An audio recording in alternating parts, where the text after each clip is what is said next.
السلام علیکم ورحمۃ اللہ وبرکاتہ۔ کیا غیر مسلم بھی امت محمدیہ کا حصہ ہیں؟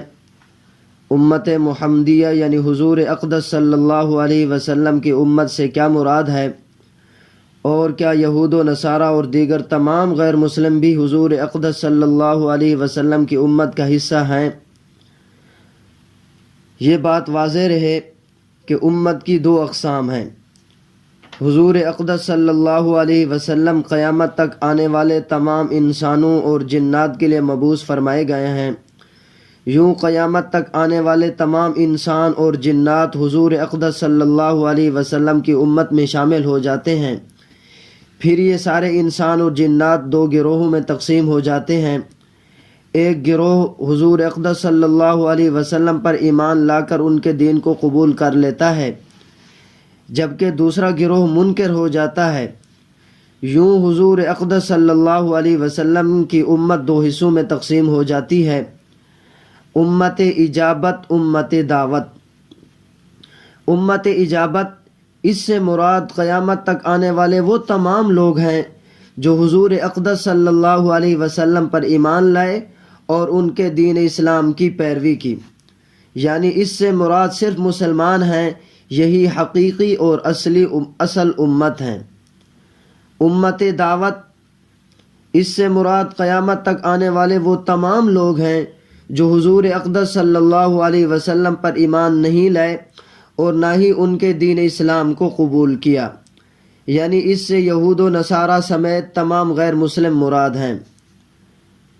جب امت محمدیہ کا لفظ بولا جاتا ہے تو اس سے مراد عام طور پر مسلمان ہی ہوتے ہیں، کیونکہ حقیقی اور اصل امت صرف مسلمان ہی ہیں۔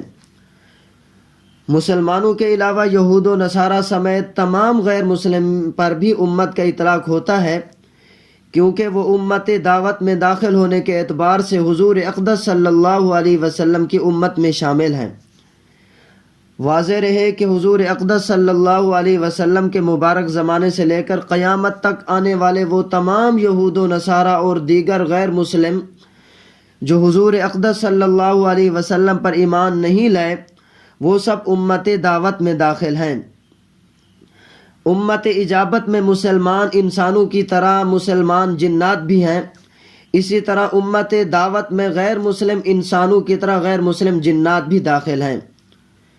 یہود و نصارہ اور دیگر تمام غیر مسلم انسان اور جنات اس معنی میں امت دعوت میں شامل ہیں کہ یہ حضور اقدس صلی اللہ علیہ وسلم پر ایمان لانے اور دین اسلام کو قبول کرنے کے مخاطب ہیں۔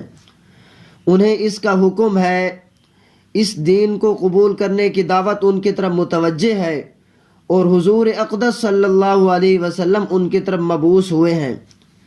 یوں انہیں یہ فضیلت تو حاصل ہے کہ وہ حضور اقدس صلی اللہ علیہ وسلم جیسے عظیم الشان پیغمبر پر ایمان لانے اور ان کے دین کی پیروی کرنے کے پابند اور مخاطب ہیں، لیکن اس کے علاوہ انہیں حضور اقدس صلی اللہ علیہ وسلم کے امتی ہونے کے فضائل ہرگز نصیب نہیں۔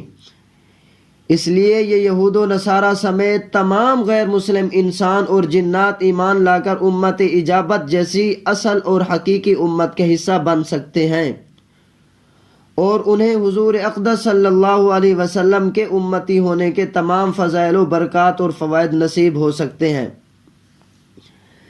یہ بات واضح ہو چکی ہے کہ یہود و نصارہ سمیت تمام غیر مسلم امت دعوت میں تو شامل ہیں، لیکن حضور اقدس صلی اللہ علیہ وسلم کے امتی ہونے کے جو فضائل ہیں وہ صرف امت اجابت یعنی مسلمانوں ہی کو حاصل ہیں۔ اس لیے آخرت میں حضور اقدس صلی اللہ علیہ وسلم صرف امت اجابت یعنی مسلمانوں ہی کی شفاعت فرمائیں گے۔ واللہ تعالی اعلم بالصواب۔